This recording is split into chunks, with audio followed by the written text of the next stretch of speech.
coaches, man. Coach B back here. Happy June. Maybe some of you coaches thought I was going to leave you guys in the cold. I know that your seasons are starting, so I wanted to put some content out, man. Make sure that Coach B is bringing you these preseason bangers. So today, the topic of conversation is going to be all about power. I get a lot of coaches asking me and reaching out to me, and a lot of the information traffic I have going back and forth with coaches will always revolve around how to make your power play unstoppable. Because once you do that and you establish your power game with the double wing offense, everything else is going to work better. Your counters are going to always go for touchdowns. Your crisscross counters are going to dazzle parents and reporters in your area. When you decide to pass, if you ever decide to pass, your receivers are always going to be wide open because your power play is absolutely unstoppable, and the other team that's playing you needs to be and should be terrified of it. So today, again, just getting back to, old traditional double wing power and defending 10 gaps can be a lot for any defense who is unprepared, or even if they are prepared, it actually doing what they say they're going to do on the field is a whole nother thing when you come out with the number of looks that I'm going to show you. So basically today I'm going to talk about how I attack teams running a combination of power and blast to account for about 80% of my running game. If you can make 80% of your running game power and blast, when you run counter, trap, wedge, sweep, or pass, they are all going to go, usually if you execute them, they're all going to go for big plays, period. Because that's just the way it is, because they have to sell out to stop your power play. So there's a number of different ways that I run power, because a lot of coaches ask me, like, Coach, you just run your base play like 55 times? Like, no. I give the defense a number of different looks, and I also have my kids come off the field and tell me, hey, where's the defensive end? Where's the outside linebacker? Because me as a coach, I'm on ground level, so I can't really tell their alignment. But I make sure I coach up my kids to be able to go on the field and come back and tell me, like, hey, coach, the defensive end is like a yard outside me. Like, he's 1 yard out. My wings will tell me that sometimes, and my tight ends definitely will be able to tell me. So basically what I'm going to go over today is how I run my base power play, my wing on power play, which is also known as my fire and flame tags, my unbalanced power, which is my angry ugly tags. Then I'm going to go into a little bit of when I run 34 power versus 36 power. I'll discuss a little bit of my monster power scheme, which is basically just combining two tags, which is angry and fire. So you're going to be unbalanced and wing on at the same time. And then the last topic I'll talk about is working in blast. Blast to me is just a blocking adjustment from power. And you'll see once I get on the whiteboard, you'll kind of see why and how I use blast, and just how great it is. It's literally a small, tiny blocking adjustment, but it can be really like a really hard way, thing for the defense to be able to figure out on game day. That all of a sudden they're used to seeing you run power, and then all of a sudden you run blast, and it's kind of like an easy adjustment for double wing teams. So I'm not going to waste time with a whole bunch of talking. I want to get on the whiteboard and just kind of give you guys a preseason expose on the power play. All right, let's just get into it.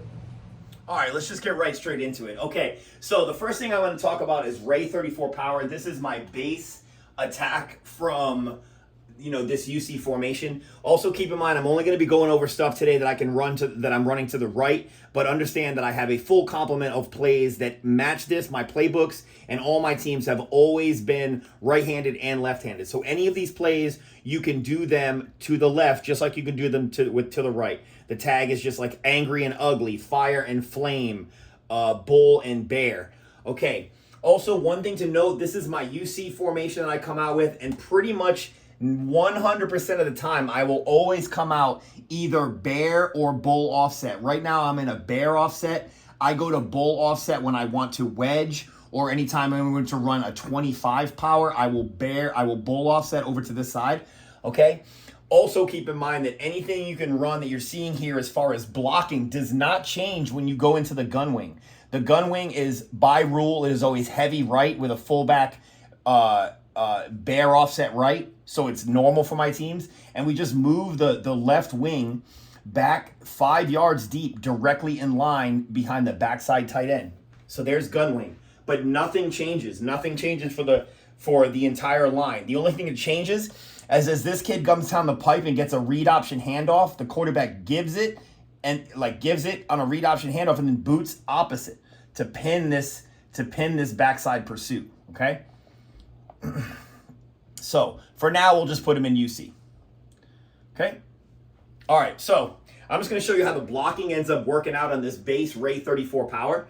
Okay, so your at-man is right here, so he's blocking gap on, outside gap down. So he looks in his gap, no, looks on, yes, that's his guy. Everyone inside the at-man is blocking gap on down. So this guy looks in his gap, yep, so his progression is over with, that's his guy. The center is always blocking man on, man away. He has no man on, but he has a man away, okay? This guy right here is your kingpin. He's blocking gap down backer. Looks in his gap, no. Looks down. He has a down block because the man inside him has a man on. So here's a double team right here. Okay. Your wing is blocking FBI, first backer inside, so he avoids the defensive end. Okay, comes up here to backer. Defensive end comes to contain. Kicked out by the fullback. Now, on the backside, you get, if you're gate pulling like I do, you have your tackle making a fast inside reach. You have this guy pulling, and you have your gate puller, okay? As your quarterback rotates out, guy comes in motion, toss, heads up field, okay? And this guy also, after he tosses the ball, he also becomes a blocker, okay? And then you have your puller here, come into backer, and you have your gate puller here coming through and blocking inside out, okay? Now, that is your base attack against the 6'2", running a Ray 34 power.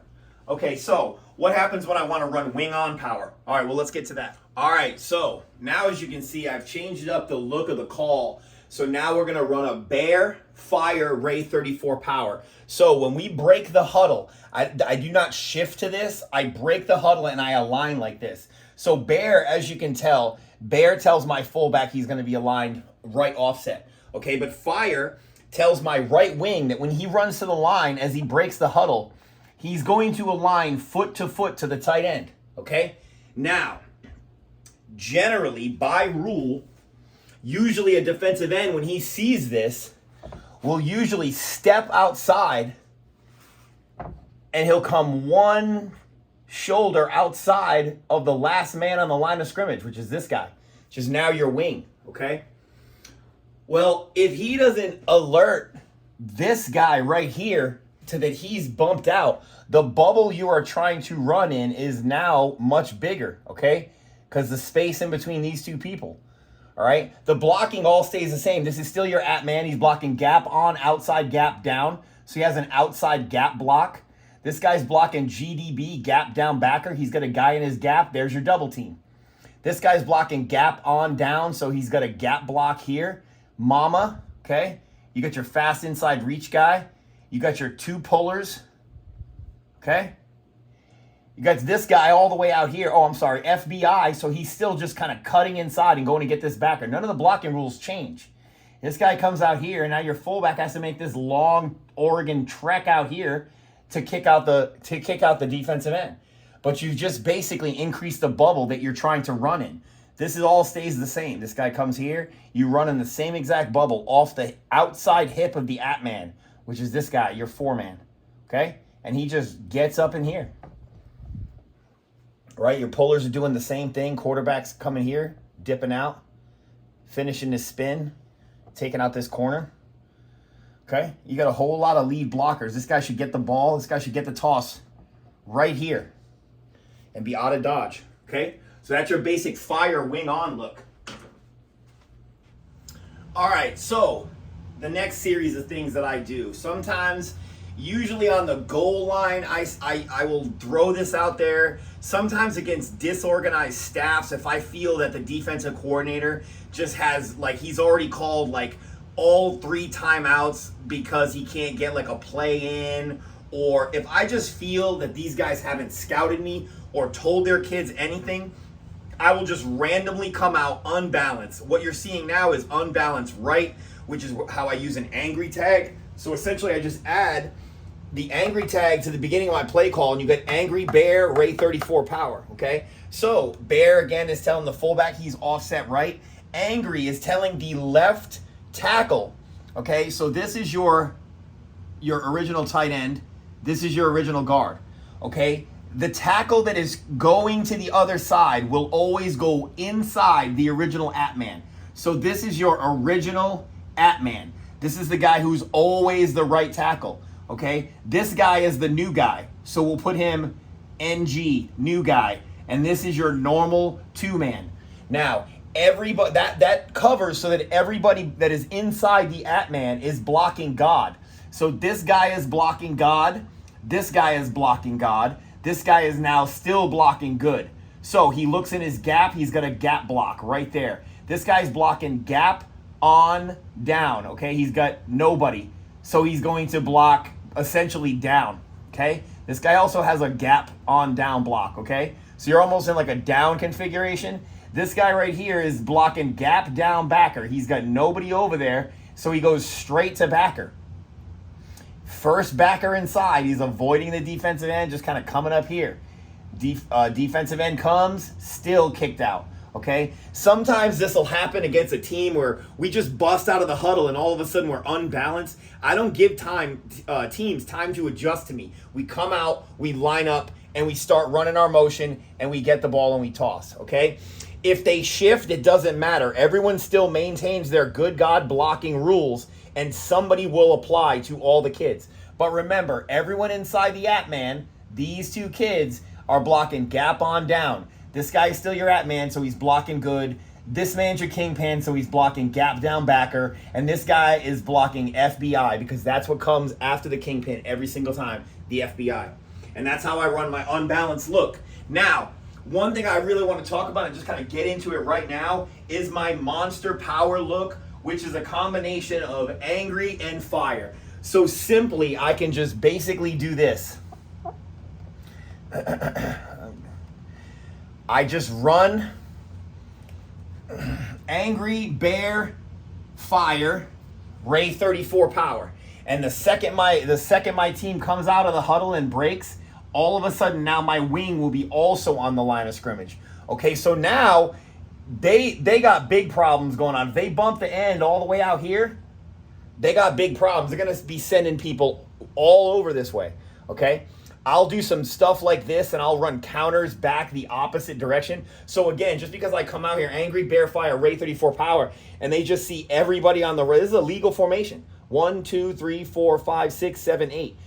The rule is you have to have a minimum of 7 men on the line. But you can have 10 men on the line and snap to one kid if you'd like. Not a lot of teams do it, but this is a reason to do it. You can put a whole bunch of people on the line of scrimmage, and not a lot of people know that. So this is my monster look. We call this the monster power.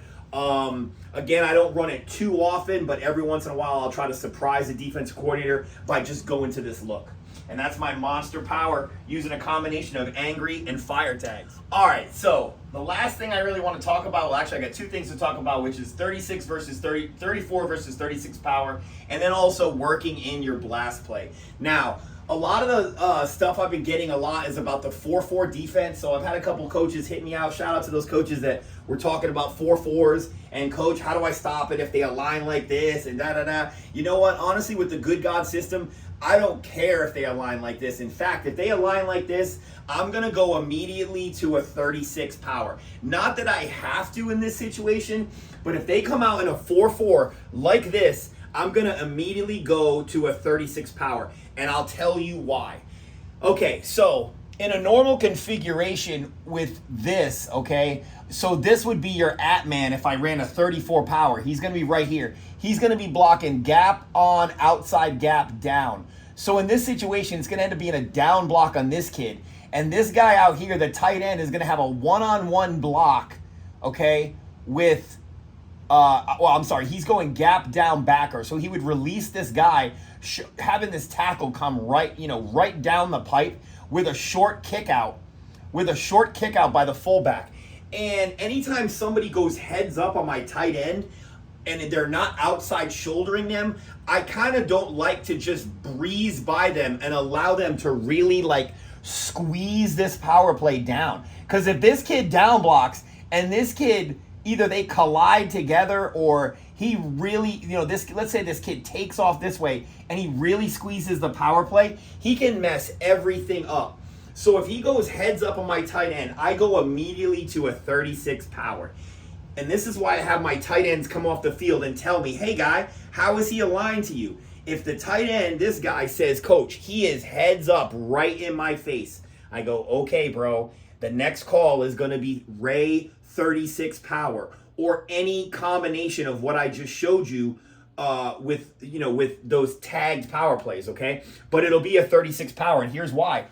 It makes this guy the at-man, so he's now blocking gap on, outside gap down. He clearly has an on block, okay? But the key here is that it makes your wing back now the kingpin blocking gap down backer. So he has a down block, okay? So this guy is just basically double teamed. Now, this guy is blocking gap on down. This guy's blocking gap on down. He has an on block. This guy has a down block, so you have a double-double here, okay? This guy's blocking man on, man away to cover for the pullers. You got a fast inside reach, and you still got your gate pullers steaming up this way, okay? Steaming out this way, okay? Now, this backer out here, if this is their contained guy, he's got a lot of ground to cover. Now, this is where your aiming point for your back now is once he receives the toss, okay? But depending on what this guy does, the fullback, if he stands there and doesn't try to contain, okay, if he does contain, then the fullback just comes out here and kicks him out. If not, if he just stands there, the fullback comes out here and then just basically logs him, okay? And tries to get inside, tries to get inside leverage to keep the lane here, okay? Your runner is coming. Again, the quarterback tosses, spins through the hole. He's trying to get over to this corner. Okay, tosses, and then your aiming point for your back is a little further out. Okay, it's off this guy, so he's just out a little bit wider. Okay, I take my power play just one further man outside because they have the audacity to try to put a defensive tackle heads up on my guy, but I have a wing, and it's even better if I go fire 36 power. Now this guy comes up here. Now it's an even worse double team. Okay? Nobody should slow down your power play with none of that business. All right, moving on. Let's talk about how you get blast play involved. All right, last thing is the Ray 34 blast. Blast in my scheme, again, is just a simple blocking adjustment to power. And there are 3 people affected by the fact that you have called the Ray 34 blast. That is this person, your fullback, this person, your play side tight end, and this person, your play side wing back, okay? They will immediately know that they are the 3 people that are affected with how blast works. Blast is, it calls off the good God rules for basically 2 of those people, because the only people that really have good God rules on this play is this guy and this guy. If it's a 34 call, this guy has a gap down backer by assignment, and this guy has a first backer inside by assignment. But the fact that we are running blast calls that off for these 3 people. Now, blast to me, this is my sledgehammer play. I will run this play anytime I have a tight end telling me, coach, they got their defensive ends, man. He's like a yard and a half outside, coach. He's way out there. Okay, so I immediately go to my blast scheme. Good God is unaffected for everybody else. So you got a gap on, outside gap down. This is your at man. He's blocking good. He has an on block. Boom. This guy, center man on, man away. Anyone inside the at man is blocking God. Gap on down. So he has a down block right here. Okay? Now, I don't mean to say he's going over there. A yard and a half outside. So what your tight end is going to do is your tight end is just going to fan out on this dude and just get inside leverage, okay? Inside leverage with his hat. Everything else works the same. You got pullers going upfield, okay? You got a fast inside reach, and you got this guy gate pulling, okay? But what really the beauty of this play is what these two guys do. Upon the ball being snapped, they essentially bucket step toward, like kind of like towards each other, sidestep towards each other, and they link up shoulders. So they're running as a team, shoulder to shoulder, and then they just go upfield. Shoulder to shoulder, not trying to create no space, hip to hip, destroying anything in front of them. Okay, as this guy comes here, quarterback spins, gets the toss, and he just follows right up in this area of destruction. Okay, quarterback doing the same thing. Just, you got lead blocks for days. Now, I will run a blast play. The only unfortunate thing is you can't run a blast play if you go wing on, because he can't backstep and try to do all this funky stuff. So you got to have him in the backfield. I run blast with my gun 34 power. The Gunwing blast works great. What else? I've run unbalanced blast, where I run an angry bear Ray 34 blast, and it works great. So anytime you want to mix your blast scheme in, you can do it. Just watch the alignment of this defensive end. If he goes outside or he's way out here, then just blast him every once in a while, okay? There's a lot of lead blocks in here. It's just a nasty play. It's just a nasty change up. This is throwing the fastball. All right, so I hope you guys enjoyed, man, the Chronicles of Power. So good luck with your seasons, man. I hope you guys learned something from today's video. Man, get after it. Wing on.